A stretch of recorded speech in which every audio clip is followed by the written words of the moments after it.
Welcome to GoToMeeting. Online meetings made easy. You are the first caller and will be placed on hold until the next caller arrives.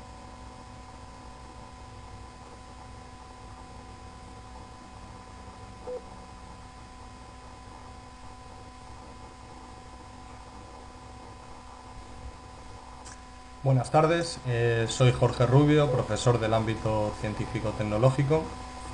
A continuación voy a proceder a desarrollar una tutoría de matemáticas del nivel 2 de la segunda evaluación.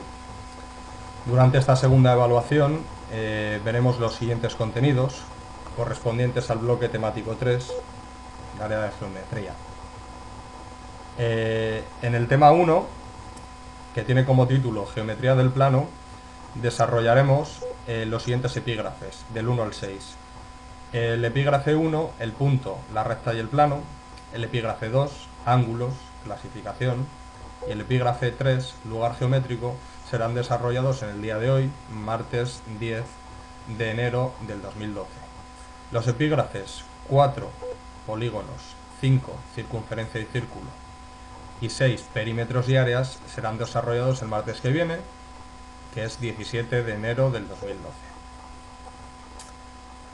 También veremos los contenidos correspondientes al tema 2, que tiene por título Teoremas de Pitágoras y tales, así como sus aplicaciones. El martes 24 de enero desarrollaremos el teorema de Pitágoras, y los epígrafes 2 y 3 de este tema, que serían semejanza y teorema de tales, así como escala, serán desarrollados el martes 31 de enero. El tema 3, traslaciones, giros y simetrías en el plano, consta de 4 epígrafes: vectores, traslación, giros y simetría. Serán desarrollados el martes 7 de febrero del 2012. El tema 4 tiene únicamente 2 epígrafes, que son los cuerpos geométricos y los planos de simetría en los cuerpos geométricos. Es lo que compone la geometría del espacio.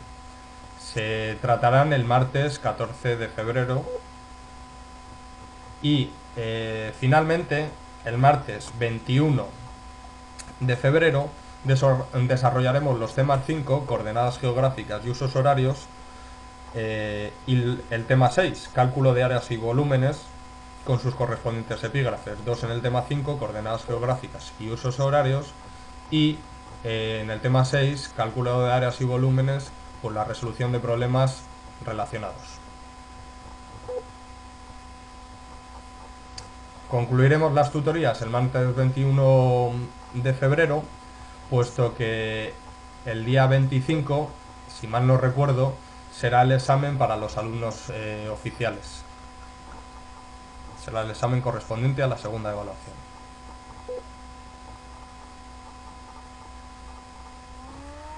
Como he dicho, los contenidos que vamos a desarrollar hoy corresponden al bloque temático 3, geometría del plano, sería el tema 1, y desarrollaremos el punto, la recta y el plano. Lo primero que vamos a hacer es definir el concepto de geometría. La geometría es la parte de las matemáticas que estudia las propiedades y las medidas de las figuras en el plano o en el espacio. Como tiene por título este epígrafe el punto, la recta y el plano, obviamente debo definir el concepto de punto, recta y plano. El término punto hace referencia al elemento geométrico adimensional, es decir, sin dimensiones, ya que carece de longitud, anchura y profundidad. Lo nombraremos con letras mayúsculas, como pueden ser P, A, B o C. La representación de un punto, pues por ejemplo, sería esto mismo que aparece aquí. La recta es la sucesión infinita de puntos en una determinada dimensión, es decir, es un conjunto infinito de puntos. Se representan en este caso con letras minúsculas, como pueden ser R, S o T. Finalmente, el concepto de plano es el ente bidimensional, es decir, en 2 dimensiones, que contiene infinitos puntos y rectas. Lo nombraremos con letras como alfa, beta, etc. Son conceptos meramente teóricos y quizás un tanto abstractos, pero debemos entenderlos. A continuación veremos los segmentos y las operaciones que podemos realizar con ellos. Para comenzar, vamos a definir el término segmento. Segmento es la porción de la recta limitada por dos puntos que se llaman extremos, es decir, es un trozo o un trocito de una recta. Generalmente se nombra con dos letras mayúsculas con una barra encima. Como podemos ver, AB, es decir, el segmento AB, y ponemos una barra encima. Las operaciones que podemos realizar con los segmentos serían las siguientes: suma de segmentos, resta de segmentos y multiplicación de un segmento por un número natural. La suma de segmentos, podéis ver la figura que aparece en la página 9 de los apuntes. Al sumar dos segmentos, el resultado obviamente será otro segmento. Para sumar los segmentos AB y CD, trazamos una recta R y con ayuda de un compás señalamos sobre ella primero un segmento AB, es decir, medimos con una amplitud determinada el segmento AB sobre la recta, y a continuación desde el extremo B señalamos el segmento CD, viendo el segmento CD, quedando como segmento resultante de la suma AD, que como podéis ver tiene por nombre A porque es la letra de comienzo del segmento primero y D porque es la última letra del segmento segundo. La resta de segmentos sería la operación contraria, la operación opuesta, que podéis ver la figura en la página 10 de los apuntes. Se dibuja en la recta R el segmento AB y luego sobre este señalamos el segmento CD, también con un compás, de manera que el extremo C coincida con el extremo A del segmento AB. El resultado sería el segmento DB. Se puede ver en la figura que el segmento DB es un segmento más corto porque hemos restado al segmento AB el segmento CD. Finalmente, la operación que nos queda es la multiplicación de un segmento por un número natural. Es decir, tenemos un segmento de unas determinadas dimensiones, puede ser 2 centímetros, y lo multiplicaremos tantas veces como diga el número natural. Pues si por ejemplo fuese 5, 5 por 2, tendríamos un segmento nuevo de 10 centímetros.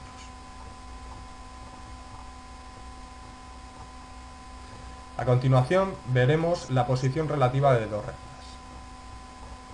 En función de su posición relativa, podemos decir que las rectas son coincidentes, es decir, cuando comparten todos sus puntos.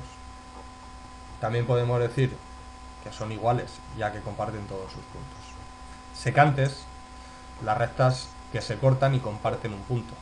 Es decir, el término secante alude a la condición de cruce o de corte entre dos rectas.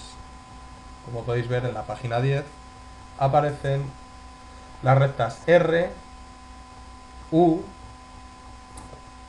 que serían paralelas entre sí, S, que sería secantes tanto a R como a U, y T, que sería secante pero perpendicular respecto a R y respecto a U. ¿Y por qué decimos perpendicular? Porque además de ser secante, al cortar las rectas, forma un ángulo recto, es decir, de 90 grados.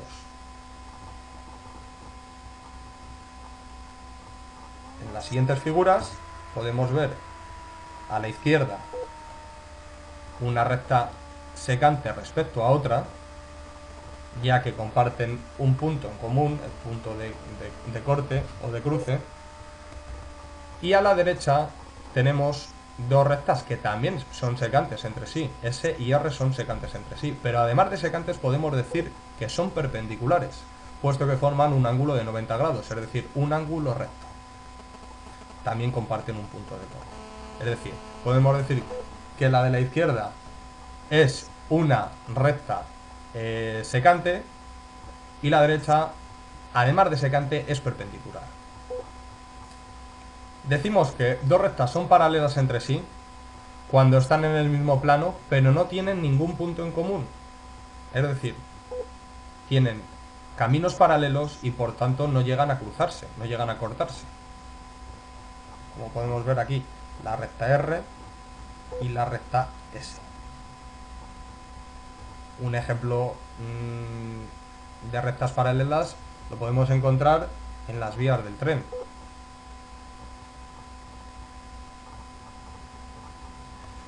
Posición relativa de recta y plano. Para ello nos moveremos a la página 11 de los apuntes. Si una recta R y un plano alfa tienen un punto en común, se dicen que son secantes.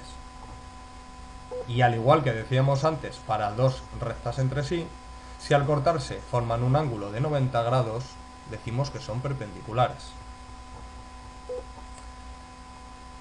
Igual que hemos dicho respecto a dos rectas entre sí que podían ser secantes o perpendiculares o paralelas, podemos decir que una recta y un plano son paralelos si no tienen ningún punto en común, como podemos ver en la segunda figura de la página 11.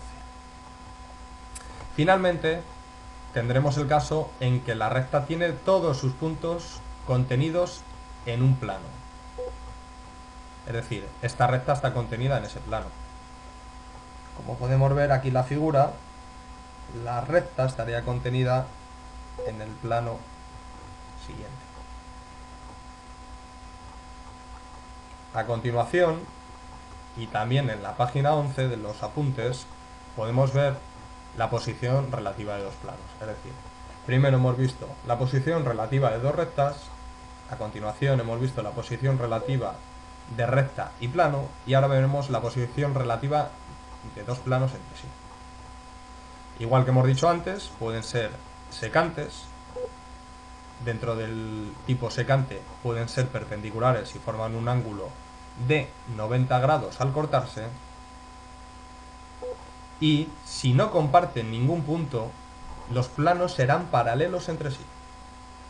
En el caso de que los planos sean secantes, tienen en común todos los puntos de la recta R, como podemos ver en la cuarta figura de la página 11. El epígrafe 2 de este tema tiene por nombre ángulos y clasificación. Por ello debemos comenzarlo definiendo el concepto de ángulo. El ángulo es la parte del plano comprendida entre dos semirrectas que parten de un punto común llamado vértice. El vértice sería la esquinita en la que confluyen las dos semirrectas. Para medir y construir ángulos se emplea una herramienta generalmente semicircular llamada transportador. Y digo generalmente semicircular porque no tiene por qué ser así, como podemos ver en la siguiente imagen. Este sería el transportador típico, que es el que más se suele usar, aunque en las papelerías también podemos encontrar un transportador circular. El uso sería exactamente el mismo. Ponemos el vértice del ángulo que podemos medir en el punto medio del transportador, en este caso aquí, en este caso aquí. Sobre esta línea que vemos en el punto medio pondremos una de las semirrectas del ángulo que nos interesa medir y la otra la prolongaremos hacia el lado del transportador, hacia el margen del transportador, midiendo así el número de grados que tiene ese ángulo. Si fuese 90 grados sería un ángulo recto, y aquí en este caso el transportador nos indica de 0 a 180, es decir, el máximo sería un ángulo llano de 180 grados. Sin embargo, en este transportador de círculo completo,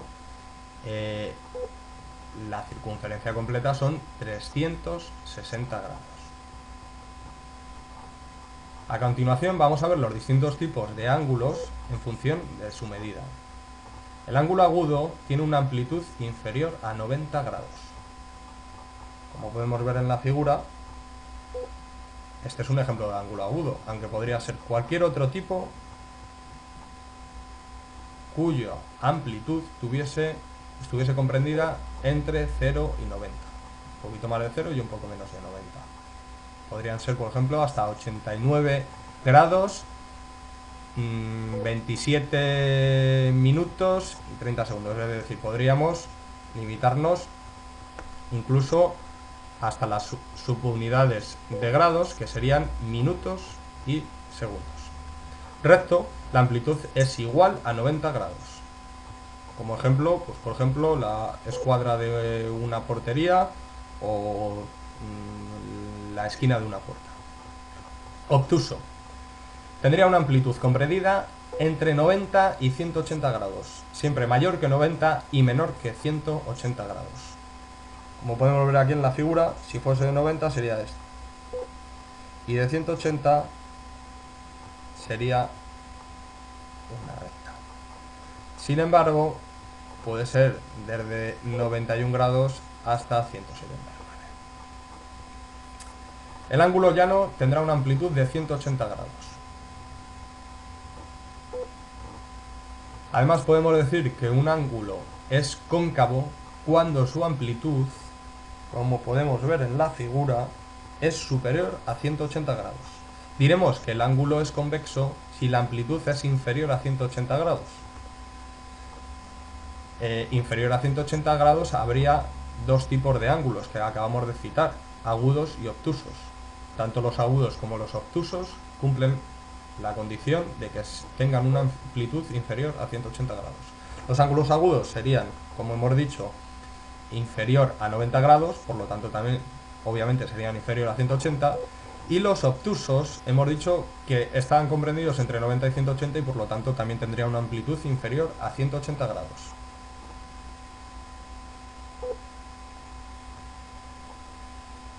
Los ángulos, según su posición respecto a otros ángulos, pueden denominarse suplementarios, es decir, dos ángulos son suplementarios entre sí cuando la suma de ambos es de 180 grados.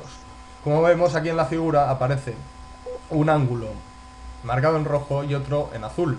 El ángulo 1 más el ángulo 2, el ángulo 1 siendo agudo, el ángulo 2 siendo obtuso, formaría un ángulo de 180 grados, es decir, un ángulo llano. También podemos decir que dos ángulos son opuestos por el vértice cuando tienen un vértice en común y sus lados son semirrectas opuestas. 4 sería opuesto por el vértice a 3.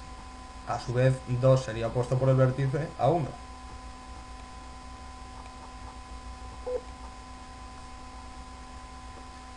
Decimos que dos ángulos son consecutivos entre sí cuando comparten un mismo vértice y tienen también un lado en común.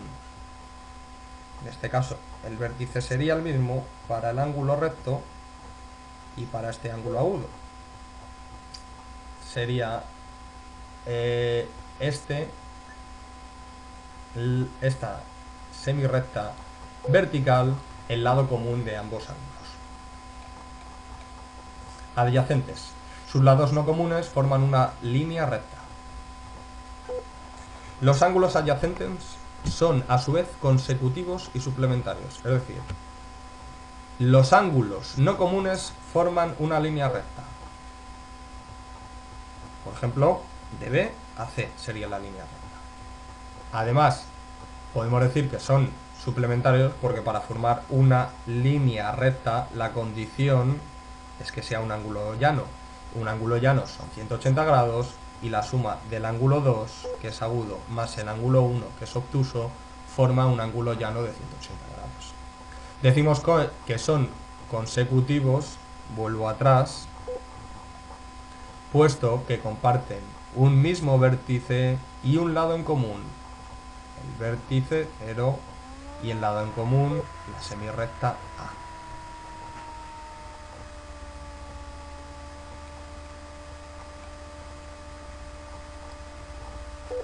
A continuación veremos el tercer y último epígrafe, que tiene por título lugar geométrico. Un lugar geométrico es el conjunto de puntos que cumplen una determinada condición que solo pueden cumplir ellos. Los lugares geométricos más destacados serían tres: mediatriz, bisectriz y circunferencia. Vamos a comenzar por la mediatriz de un segmento. Es la recta perpendicular a dicho segmento trazada por su punto medio. Es decir, visto el segmento AB, si trazamos una recta perpendicular a este segmento, es decir, si este segmento es horizontal, trazaríamos una recta perpendicular vertical, por lo tanto, formando un ángulo recto justo por el punto medio. Es decir, el lugar geométrico de los puntos que equidistan,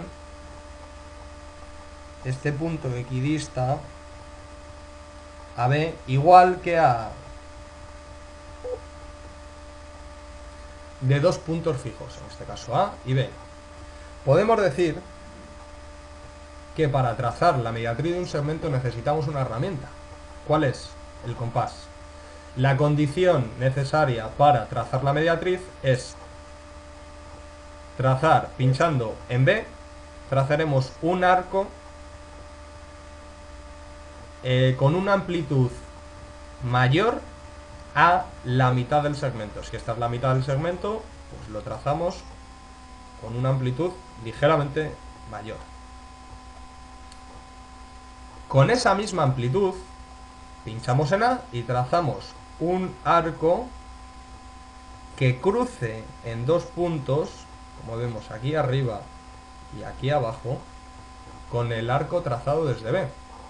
Estos dos puntos nos definen una recta, que en este caso será la mediatriz de un segmento. Voy a pinchar el siguiente enlace, que es un vídeo del YouTube, donde podemos ver una explicación muy sencilla de cómo se realiza o se traza la mediatriz de un segmento.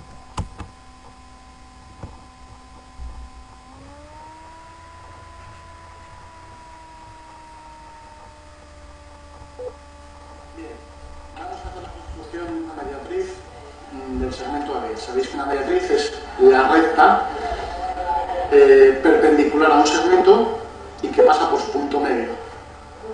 Y precisamente muchas veces la mediatriz se hace precisamente, vuelvo a repetir, para hallar el punto medio de ese segmento, que más o menos nos imaginamos por dónde anda, pero no lo sabemos exactamente. Entonces, ¿qué es lo que hay que hacer? Cogemos el compás y hacemos centro en A o en B, da igual, hay que hacerlo en los dos, y cogemos una medida en la que nos dé la gana. Solo hay una condición: esa medida no puede ser más pequeña que la mitad del segmento. Aunque no sepamos la mitad del segmento, nos lo imaginamos. Pero lo que tenemos que hacer es, aquí el dicho ese del burro grande, ande o no ande. Bueno, pues hay que hacer descaradamente más grande la mitad del segmento, y ahí todos tenemos claro que estamos superando desde A la mitad del segmento. Bueno, se puede hacer incluso del propio segmento la medida, se puede hacer hasta aquí también, y se puede hacer incluso más grande, ¿vale? Pero bueno, por ejemplo, en este caso, con esta medida nos valdría eso. Bien, pues procedo, hago centro bien en A y trazo un arco, tanto por arriba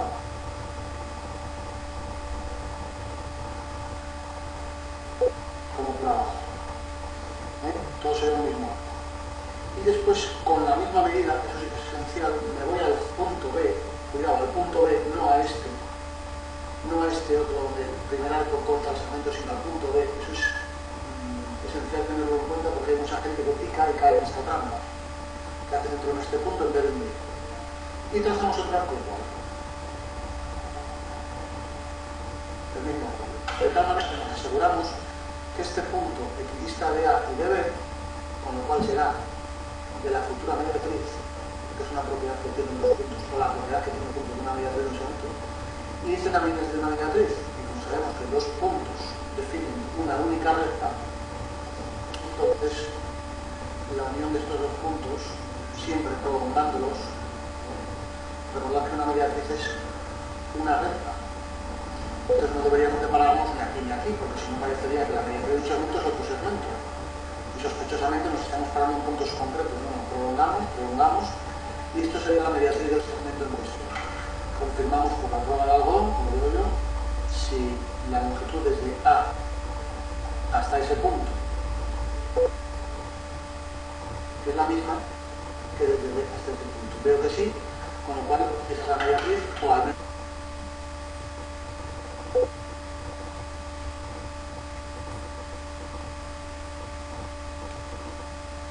A continuación voy a ver otro lugar geométrico que es la bisectriz de un ángulo.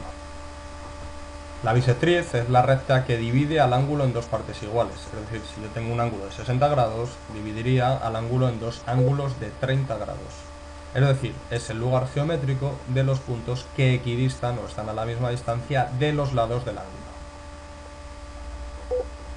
En esta figura de aquí tenemos un ángulo, pincharíamos con el compás en el vértice. Trazaríamos un arco que fuese de una semirrecta a otra. Con esa misma amplitud o con otra, pincharíamos en el punto de cruce del arco con una de las semirrectas y trazaríamos un arco, quedando, pues por ejemplo, como vemos aquí, este arco. Con esa misma amplitud, hemos pinchado de aquí y hemos trazado esto, ¿no? Con esa misma amplitud desde la otra semirrecta, trazaríamos otro arco, quedando este. Nos da, por lo tanto, un punto de corte. Con ese punto de corte, si lo prolongamos hacia el vértice y más allá para que sea una recta, hallamos la bisectriz. Voy a poner otro vídeo explicativo de YouTube donde, de manera sencilla, podéis ver cómo se traza la bisectriz de un ángulo. Bien, en este capítulo vamos a realizar el trazado de la bisectriz, que sería una semirrecta que naciendo dentro del vértice, de un ángulo, dividiría X en dos partes exactamente iguales. Bien, para ello nos ayudamos del compás, lo abrimos en la medida que nos dé la gana, recomendación que sea grande, para la exactitud del trazado final, y hacemos centro en el vértice del ángulo. Y trazamos un arco que vaya desde un lado a otro derecho. Bien, a continuación, y con la medida que nos dé la gana, puede ser la misma que ya tenemos aquí, simplemente tiene que ser suficiente para que los dos arcos que yo haga a continuación se corten entre sí. Bien, hago centro en este extremo del arco y trazo un arco. Y con la misma abertura, esto es esencial, desde el otro extremo del arco que ya teníamos trazado antes, trazo otra. Esos dos arcos se nos juntarán en un punto, que sería este, que por razones obvias equidista tanto de este punto como de este otro. Digo razones obvias, evidentemente es porque pertenece a dos arcos a la vez, cuyos rayos son el mismo. Entonces este punto equidista de este punto y de este otro. Y eso nos asegura que en realidad este punto está a la misma distancia tanto de este lado del ángulo como de este otro. Al ser, por supuesto, también este punto y este punto equidistantes de uno. Bien, en cuestiones geométricas, lo que está claro es que este punto pertenece a la futura bisectriz. Y como futura bisectriz ya sabemos que nace del vértice, nos queda lo más sencillo que sería unir esos dos puntos y prolongar, empezamos por V y prolongamos, no nos paramos aquí, pues me parecería un segmento de una semirrecta, y después simplemente nos quedaría al final lo que llamo yo hacer la prueba del algodón, que sería ver si realmente esa bisectriz nos ha quedado perfectamente por el medio. ¿Cómo se hace? Desde un extremo del primer arco que habíamos trazado hasta donde la bisectriz corta ese arco, tomamos esa medida y miramos a ver si se repite arriba, en el centro,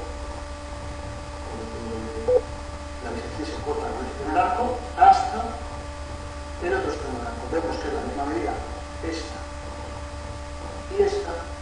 y eso nos asegura de que el trazado de esta bisectriz está perfecta. Venga, acabo con esto. Para finalizar con el lugar geométrico, Vamos a ver lo que es una circunferencia. Es el lugar geométrico de los puntos que equidistan de un punto fijo llamado centro. Para ello también hacemos uso del compás, pinchamos en un centro, en función de la amplitud el radio será mayor o menor y trazamos la circunferencia gigante. Tenemos que tener en cuenta que el radio es la mitad del diámetro o que el diámetro es el doble que el radio. Con esto hemos terminado la explicación del día de hoy y nos veremos el martes que viene a la misma hora. ¿De acuerdo? Un saludo, hasta luego.